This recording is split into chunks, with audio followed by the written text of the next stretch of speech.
Bonjour et bienvenue dans le podcast Jardin de Lumière. Je suis Anne-Gaëlle Valmy, coach holistique et auteure conférencière. Aujourd'hui, je t'invite à une réflexion sur les moyens qu'on utilise pour prendre soin de soi, décompresser, se détendre ou encore se récompenser lorsqu'on traverse des moments difficiles, qu'on vit du stress et de l'anxiété et que des émotions nous submergent. Comment prends-tu soin de toi lorsque tu as besoin de relaxer, de te détendre, de déstresser, de décompresser? Comment prends-tu soin de toi après une longue journée éprouvante ou une semaine difficile? Comment prends-tu soin de toi lorsque tu as envie de te dorloter, te chouchouter, te gâter ou te récompenser? Il faut que je prenne plus soin de moi. Il faut que je consacre plus de temps à mon bien-être.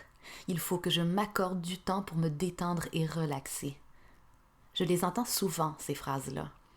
Mais comment t'y prends-tu concrètement pour prendre soin de toi? Consacrer du temps à ton bien-être, t'accorder plus de temps.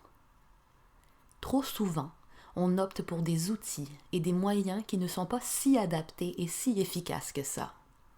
En apparence, ces outils semblent être des solutions idéales, mais attention aux cadeaux empoisonnés et aux illusions qu'ils cachent.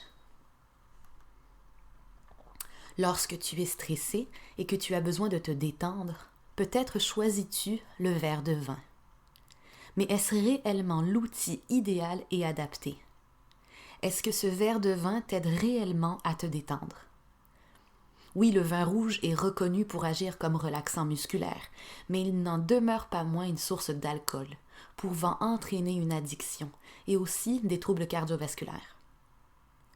Peut-être as-tu associé ce verre de vin de fin de journée à la détente. Te fait-il réellement du bien ou est-ce une forme d'addiction? Se détendre ne devrait pas signifier qu'on brouille son esprit avec une substance contribuant à la diminution de nos facultés. D'autant plus que l'alcool occasionne un stress oxydatif à l'organisme, réduit la tension et perturbe l'humeur.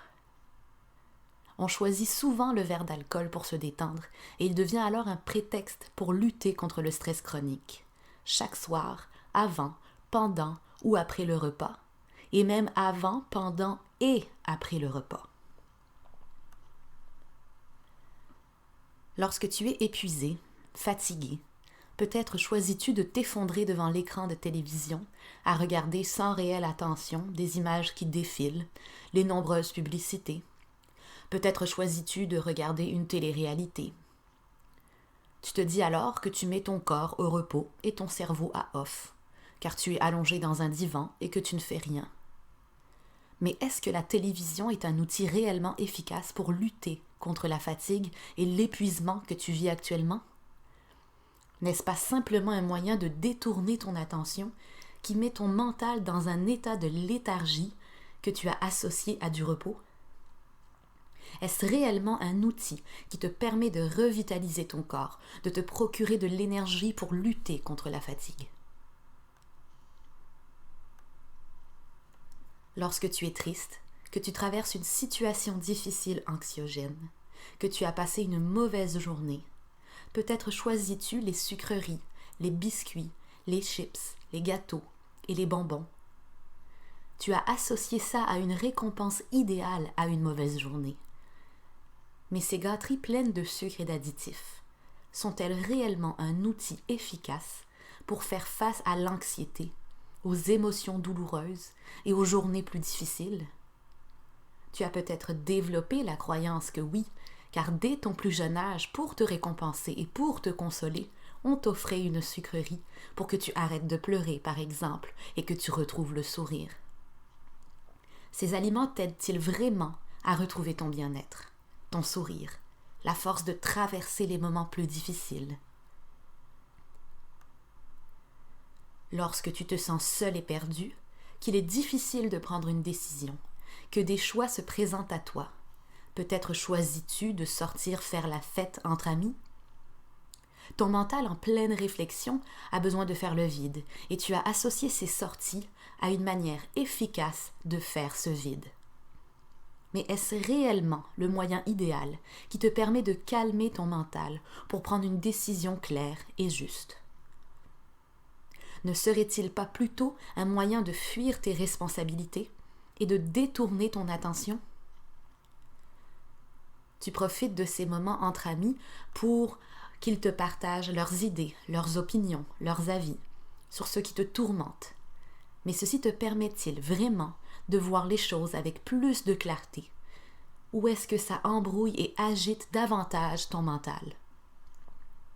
Sachant que ces soirées sont souvent synonymes de bruit, de musique forte, de gens qui crient pour se faire entendre. Prends le temps de conscientiser les outils et les moyens que tu utilises pour prendre soin de toi, pour relaxer, pour te détendre. Mon but ici n'est pas de moraliser ou de culpabiliser, mais de t'inviter à une réflexion sur ce qu'est réellement le fait de prendre soin de soi dans une optique de mieux-être durable. Le stress et l'anxiété sont-ils vraiment éliminés après une soirée alcoolisée entre amis? La fatigue est-elle moindre après une orgie de sucreries devant la télévision? Ton mental est-il plus calme après un moment de léthargie devant une télé-réalité? Ton corps est-il plus détendu après ta bouteille de vin? Ton mental voit-il plus clair après tout cela? Honnêtement, je ne crois pas. Car si ce sont les moyens et les outils récurrents que tu utilises dans ton quotidien pour faire face au stress, à l'anxiété et à la fatigue, sache que tu ne fais qu'entretenir ce stress, cette anxiété et cette fatigue. Tu détournes ton attention vers autre chose, mais tu ne fais pas d'action concrète liée étroitement aux causes de ce stress, de cette anxiété et de cette fatigue. On choisit à tort des divertissements qu'on a associés à des moyens anti-stress, mais ils sont eux-mêmes source de fatigue et générateurs de stress. On finit par entretenir cette fatigue et ce stress au quotidien, prisonniers d'un cercle vicieux. Mais alors, quels seraient les moyens et outils efficaces pour venir à bout du stress et de la fatigue? Quelles sont les méthodes idéales pour se détendre, prendre soin de soi et relaxer? Elles sont pourtant simples et génératrices de mieux-être. Après une journée difficile, je t'invite à opter pour une tisane et un bain chaud, dans lequel tu auras versé quelques gouttes d'huile essentielle de lavande ou d'eucalyptus, la lumière tamisée et quelques bougies allumées pour l'ambiance relaxante et une musique douce. Ce havre de paix que tu auras créé contribuera à ta détente. Lorsque tu es épuisé, que tu ressens une grande fatigue, couche-toi plus tôt le soir venu. Coupe les écrans 1 heure avant le coucher. Choisis de manger un repas léger, pas trop difficile à digérer, et au lever, sors prendre une marche, tisane à la main.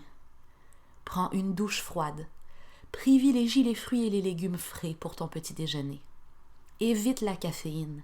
C'est un leurre qu'on utilise trop souvent, croyant que ça nous réveille. Lorsque ton mental est agité, brouillé, tourmenté, que tu ressens de l'anxiété, opte pour la respiration pleine conscience et une séance de méditation. La respiration et la méditation contribuent à calmer le mental et ainsi à voir les choses avec plus de clarté. Oui, tout ça semble moins excitant qu'un verre de vin, une télé-réalité, une sortie entre amis, un gros sac de bonbons. Cependant, si tu veux vraiment retrouver ta vitalité et ton énergie, il est nécessaire d'opter pour des méthodes douces et efficaces qui n'entretiennent pas ta fatigue et ton stress. Rien ne t'empêche de boire ce verre de vin, de regarder la télévision, de sortir entre amis ou de manger du chocolat. Mais lorsqu'il s'agit de s'accorder un moment de qualité et de bien-être pour faire face au stress et à l'épuisement, ce ne sont pas les moyens adéquats et adaptés. Le 21e siècle est le siècle du divertissement. Mais ce divertissement est selon moi une belle grande illusion qui détourne notre attention des causes de notre mal-être et de nos souffrances. Nous ne réglons pas leurs causes et nous ne faisons que les entretenir, les nourrir et les exacerber. Lorsque tu utilises des méthodes douces pour retrouver le calme dans ton mental, tu es en mesure de conscientiser les causes de ton mal-être actuel et de tes souffrances. Tu vois plus clair en toi et dans ton environnement afin de trouver des pistes de solutions qui te permettront de te libérer de ce cercle vicieux. Et entre nous soit dit, il est bien mieux de développer une addiction pour les bains chauds et la méditation que pour l'alcool et la malbouffe. La balance bénéfice-risque n'est pas à argumenter, les bénéfices sont évidents. Alors je t'invite à un exercice de conscience. Quels moyens utilises-tu pour faire face au stress et à la fatigue? Comment prends-tu soin de toi? Comment relaxes-tu? Comment te détends-tu? Sont-ils réellement des moyens adéquats, adaptés et efficaces? Laisse-toi tenter par les méthodes douces que je t'ai proposées dans ce podcast et découvre leur pouvoir incroyable. Prends soin de toi. Tu es un être précieux et tu le mérites amplement. Belle et lumineuse journée à toi. Namasté.